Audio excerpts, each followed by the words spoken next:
안녕하세요. 저희 채널을 늘 사랑해 주셔서 감사합니다. 구독 신청, 좋아요, 댓글, 알람 설정 부탁드립니다. 그리고 주변에 문학을 좋아하시는 분들께 추천도 부탁드립니다. 아울러 좀 외람되지만 동영상에 붙어 있는 광고를 스킵하지 마시고 끝까지 봐주시기만 해도 저희가 채널 운영하는데 큰 도움이 되겠습니다. 이태준 작가의 단편 소설 아담의 후예 낭독해 드릴게요. 이태준 작가는 1904년 강원도 철원에서 태어났습니다. 1925년 단편 소설 오목녀를 발표하면서 작품 활동을 시작했죠. 1929년에 개벽사 기자로 일했고 이화여전 강사, 조선중앙일보 화계부장 등을 역임했는데요.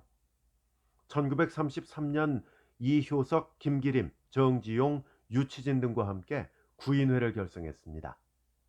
1939년에는 순수문예지 문장을 주제해서 작품을 발표하는 한편 역량 있는 신인들을 발굴해서 문단에 크게 기여했습니다. 1946년 해방 전후 등 일제강점기 민족의 과거와 현실적 고통을 비교하는 문제의식을 가지고 작품을 썼는데요. 그의 간결하면서도 호소력 있는 묘사적 문장은 독자의 호응을 크게 받았습니다. 그가 묘사하는 인물들은 가난하고 무력하지만 우리의 전통적 삶의 의식을 잘 드러내며 인간미가 풍기는 것이 특징으로 알려져 있습니다. 그는 1946년 여름 월북했지만 1956년 숙청당한 것으로 전해집니다. 이태준 작가는 단편 소설의 서정성을 높여서 예술적 완성도와 깊이를 세워나갔다는 점에서 우리나라의 대표적 단편 소설 작가로 평가받고 있습니다. 미국의 오 헨리, 프랑스의 모파상, 그리고 러시아의 체호프가 있다면 우리나라에는 이태준이 있다 하는 말까지 있을 정도죠. 단편 소설 아담의 후예 소개해 드릴게요. 1933년 10월 신가정에 발표된 작품이지요. 줄거리는 이렇습니다. 원산항에 안영감이라는 노인이 있습니다. 성이 안씨인 것은 아니고요. 안변에서 왔다고 안변영감이었던 것이 어찌어찌 안영감으로 불리는 것입니다. 안영감은 거기서 동냥을 하면서 거렁뱅이처럼 살고 있습니다. 그러다가 뱃고동 소리만 들리면 부두로 달려갑니다. 누군가를 기다리는 듯한데요. 그것은 바로 돈 벌러 청진으로 갔던 딸을 기다리는 것입니다. 물론 들어오는 배에는 번번이 딸이 타고 있지 않지요. 안영감은 과연 딸을 만날 수 있을까요? 이후의 이야기는 어떻게 전개될까요? 그리고 소설의 제목이 왜 아담의 후예일까요? 작품을 직접 들으시면 알게 되실 겁니다. 참으로 흥미로운 소설입니다. 앞서서 말씀드린 대로 한국의 모파상이라고 불리는 단편 소설의 대가 이태준 작가의 작품들이 몇 편 더 올라가 있죠. 이 단편 소설이니까 분량은 짧지만 울림은 결코 작지 않습니다. 얼마 전에 큰 사랑을 받았던 뒷방마님도 있고요. 이태준 작가의 다른 작품들도 들어보시면 색다른 감동을 맛보실 수 있을 것입니다. 꽃나무는 심어놓고, 행복, 코스모스 이야기, 오목녀, 영월영감, 철로 등의 작품이 올라가 있습니다. 저희 채널에서 검색해 보시면 찾아보실 수 있고요. 재생 목록으로 들어오시면 각 작가별로 그 작품들을 모아놓은 것을 확인하실 수 있겠습니다. 물론 이태준 작가의 작품들로만 모아놓은 재생 목록도 준비가 되어 있지요. 만약 이 검색이 좀 불편하신 분들은 본 동영상 설명란으로 들어오시면 링크를 다 걸어 놓았으니까요. 클릭 한 번으로 손쉽게 만나보실 수 있겠습니다. 그럼 지금부터 이태준 작가의 단편 소설 아담의 후예 낭독해 드릴게요. 지금은 원산에서 성진, 청진까지 찻길이 들어닿았으니까 배편에 내왕하는 사람이 별로 없겠지만 그전 우리가 알기로도 차가 겨우 영흥까지밖에 못 통할 때는 그 이북 사람들은 모두 수로로 다니는 수밖에 없었다. 청진에서 오는 사람이면 입신환 같은 직행선을 탔고 그 이남에서 오는 사람이면 온성환이니 진주환이니 하는 국도리, 즉 항구마다 들르는 배를 탔었다. 그래서 원산의 그 넓은 관거리를 쓸어 올라가고 내려가고 하는 손님들은 모두가 배를 타러 가거나 배에서 내린 사람들이었다. 배는 무시로 들어온다. 저녁에도 뚜 소리가 났다. 그러면 객주집 인객꾼들은 물론 친지를 맞으러 갈 사람들도 저녁을 먹다 말고 단잠을 자다 말고 허둥지둥 부두로 다름질을 치는 것이다. 뚜 소리가 날 때마다 안영감도 그 숨찬 턱을 덜컥거리며 부두로 다름질 치곤 했다. 어떤 때는 북어 낫가리 밑에서나 배 회사 창고 기슭에서 자다 말고 어떤 때는 일본집 쓰레기통에서 무얼 주워 먹다 말고 그렇게 다름질 쳐서 가면 흔히 배는 아직 닷도 내리기 전이었다. 배가 부두에 매이면 또 큰 배가 돼서 부두에 들어오지 못하고 종선이 손님을 받아 싣고 나오면 제가끔 앞으로 나서려는 인객꾼들 등살에 안영감은 늘 뒤로 밀렸다. 뒤에서 남의 등 너머로도 상륙하는 사람이 여자인 때는 흐린 눈을 도두는 듯 더 자주 껌뻑거리며 고개가 더 돌아가지 않는 데까지 눈을 주어 살펴보는 것이었다. 맨 나중 사람까지 다 내려서 인객꾼들이 다시 지나간 손님들을 쫓아갈 때면 안영감도 설렁설렁 남보기에는 설렁설렁이지만 자기는 숨이 가쁘도록 뛰어서 손님들을 쫓아갔다. 배에서 먹다 남은 실과나 과자 부스러기를 들고 가는 손님이 있으면 그 옆을 따라가며 그거 나를 주오 하는 것이다. 왜요? 그거 나를 주오. 아니 어째서요? 나 먹겠으리. 많은 것이 아니면 흔히는 거추장스러워서도 잘 주고 갔다. 그것을 받아 우물거리며 어시장 앞을 지나 노라면 창고 앞에 늘어앉은 떡장사, 우동장사, 돼지고기 장사들의 할멈들이 어느 것이고 하나는 을에 안영감에게 아른 체하였다. 이번 배에도 딸이 아니 와소? 안영감은 울 듯한 낯으로 도리질을 하였다. 저놈의 영감, 백고동 소리만 나면 눈이 뻘게 따라오지만 딸이 와야지.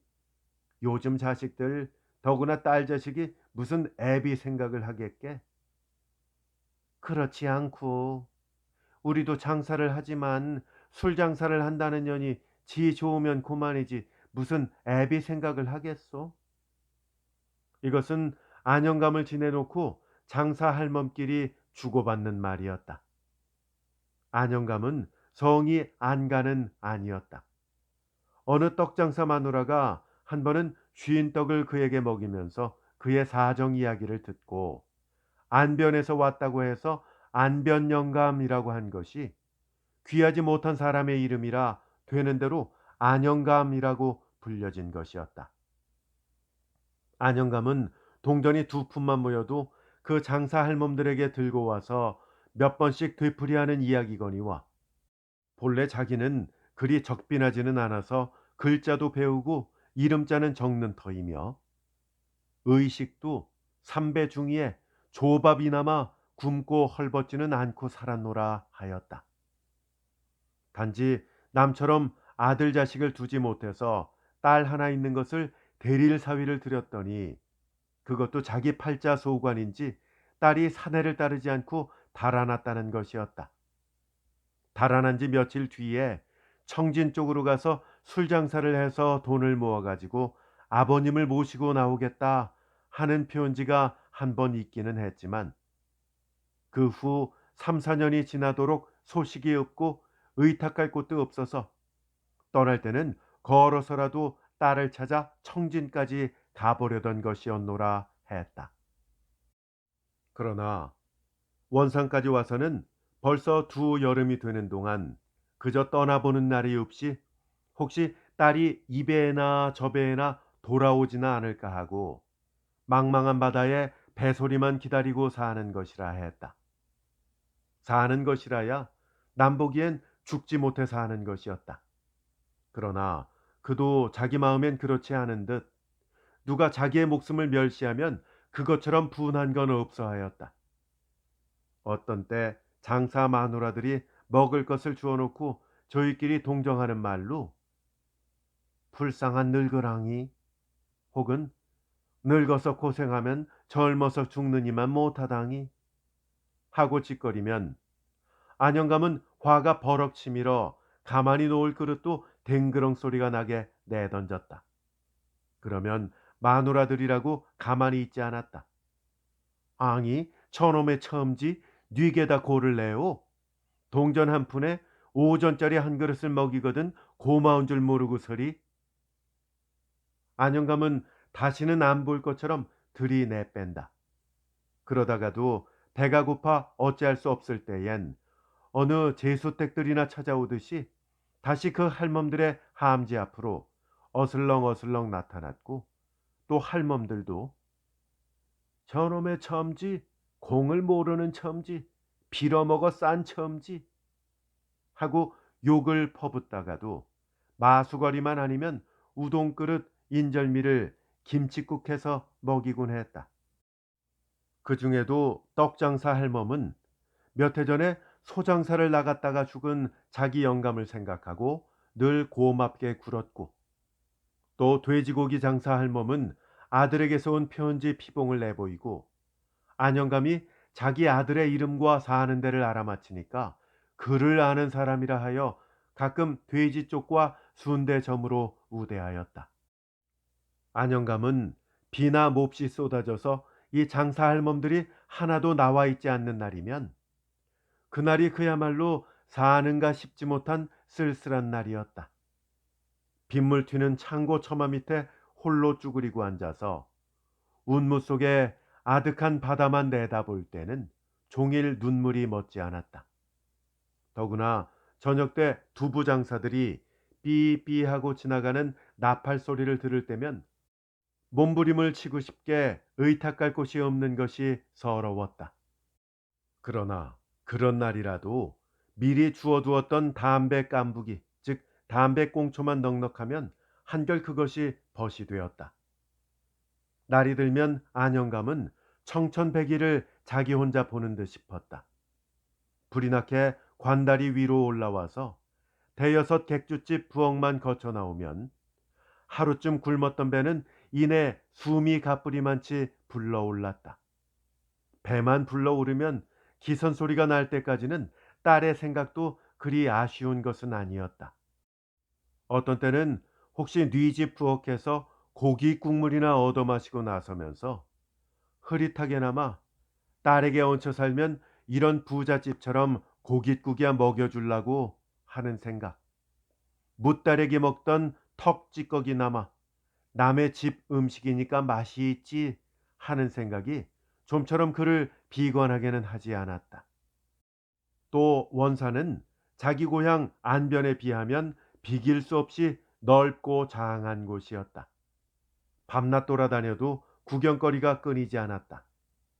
무슨 광고가 돌면 그것도 다리가 아프도록 쫓아다녀 보고 싸움이 나면 싸움 구경, 불이 나면 불 구경, 누가 오래 있다고 찾을 사람도 없고 내 집이나 내 사람이 있는 곳이 아니니 불이 난들 싸움이 난들 무서울 것이 없이 그저 구경거리였다.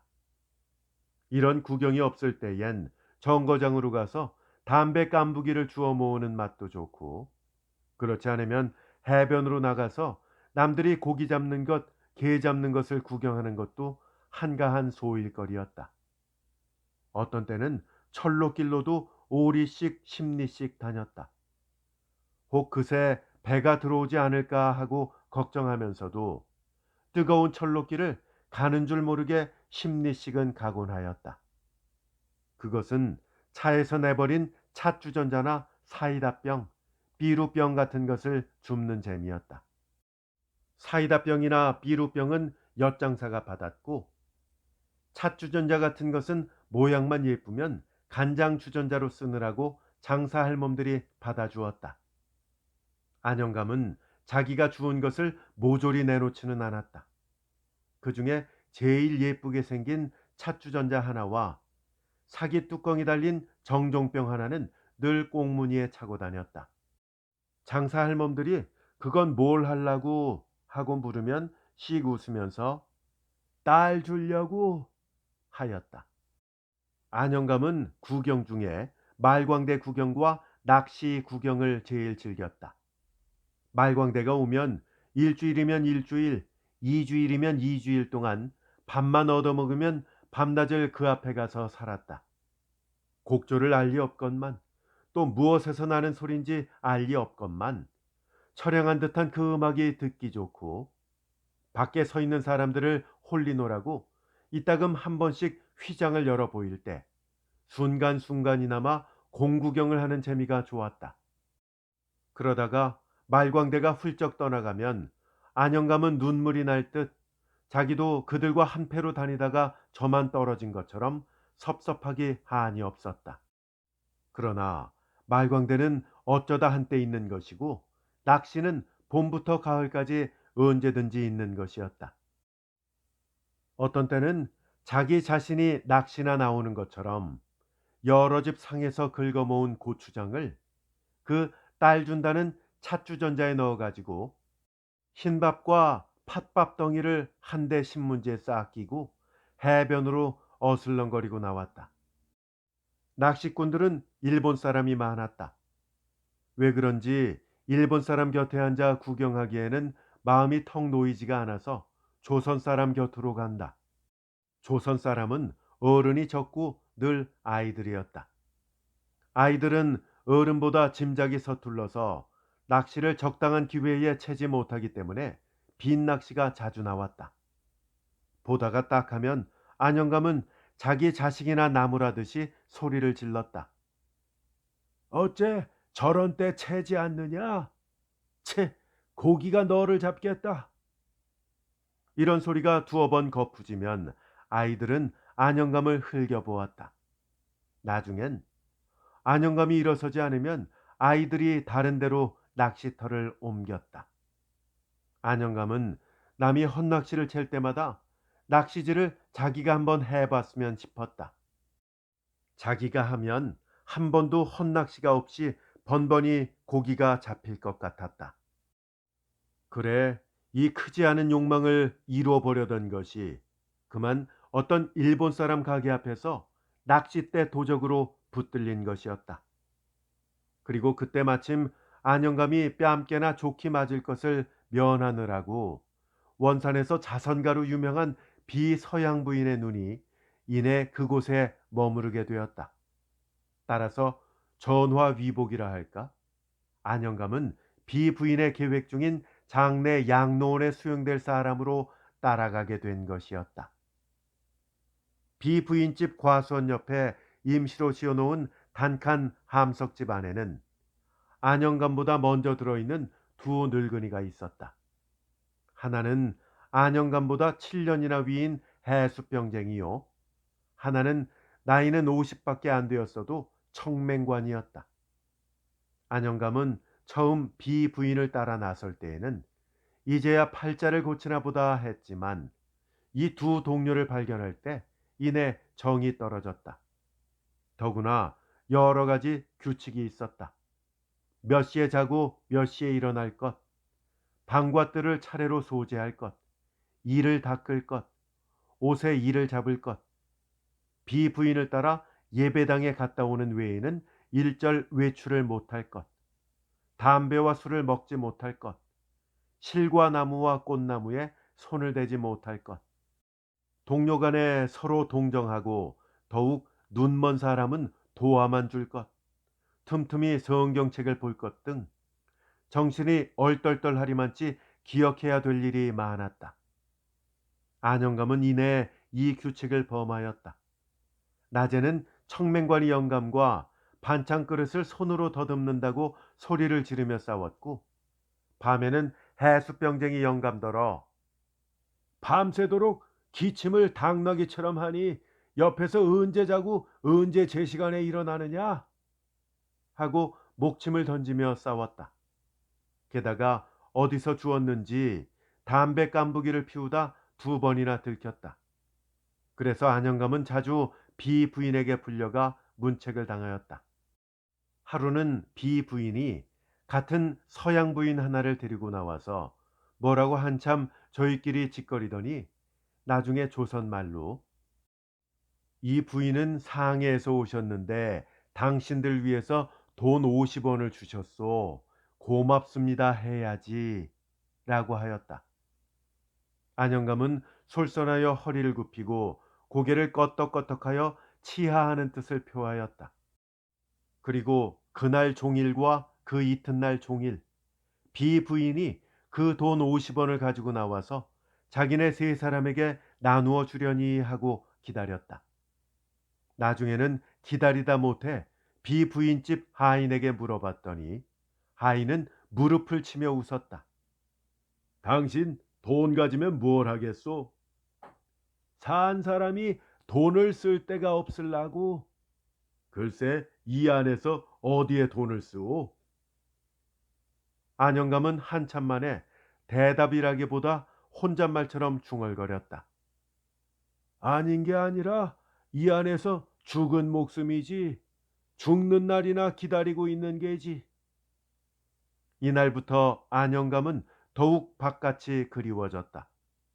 단념하려던 딸의 생각도 불일 듯 몸을 달게 하였다.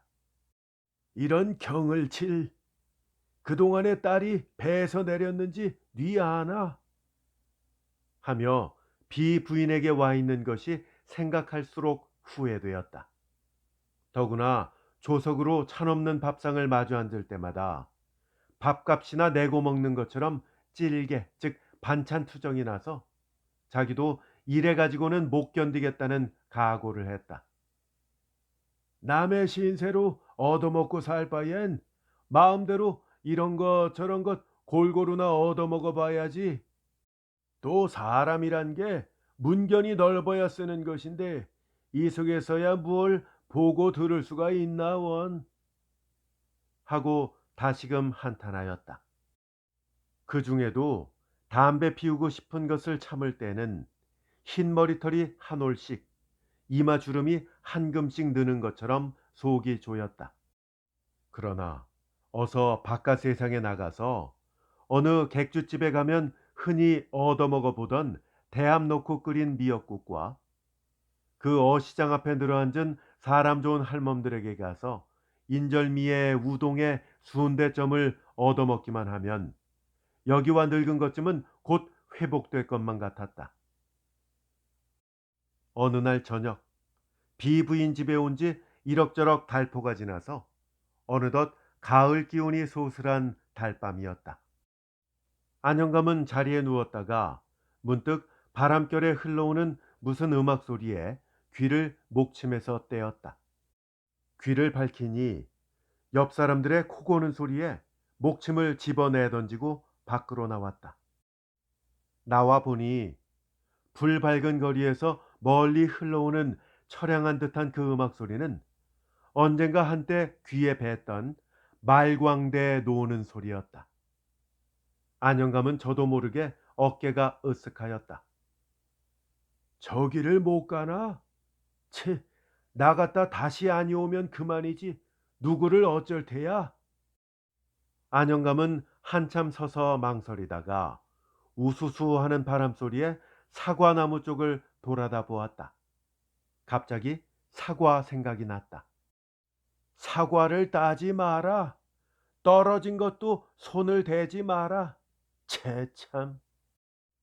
안영감은 누구와 싸울 듯이 바쁜 걸음으로 사과나무 밑으로 갔다. 그리고 달빛에 주먹 같은 것이 주렁주렁 늘어진 것을 더듬더듬 만져보고 굵은 놈으로만 먹히는 대로 땄다. 한참 만에 목을 길게 빼고 꺼르륵하고 트림을 하며 다시 방으로 들어오니 방의 사람들은 여전히 코만 골았다. 아직 초저녁이라 해수병쟁이 늙은이도 조용히 첫잠을 자고 있었다. 안영감은 발소리를 조심하여 그래도 자기 물건이랍시고 실ong 위에 간직했던 그 사기 뚜껑 달린 정종병과 찻주전자를 내려 허리띠에 찼다. 그리고 방을 나서기 전에 다시 한번 잠든 두 늙은이를 내려다볼 때 안영감은 평소에 밉기만 하던 그들에게 새삼스럽게 엷지 않은 정보를 느끼는 듯 섭섭하여 얼른 문고리가 잡히지 않았다. 저것들이 송장이 아니고 무스갠고, 이렇게 속으로 측은해하며 그들을 위해서 가장 큰 선심이나 쓰는 듯이 문 밖에 나서는 길로 다시 사과밭에 가서 굵은 것만 연나무 알 따다가 그들의 방문 앞에 놓아 주었다. 그리고 다시 한번 그들을 문틈으로 엿본 뒤 표연히 걸음을 옮겼다. 초가을이라 하여도 밤 옷깃을 치는 바람이, 더구나 늙은 품에는 얼음쪽처럼 찬 것이었지만 안영감은 흘러오는 곡마다 음악 소리에 신이 나는 듯 낫지 않은 비부인집 담장을 그리 힘들이지 않고 뛰어넘었다. 이태준 작가의 단편 소설 아담의 후예였습니다. 이제 왜 제목이 아담의 후예인지 잘 아시겠죠?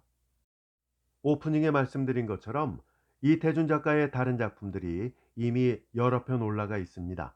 저희 채널에서 검색해서 들어보시기를 다시 한번 추천드립니다.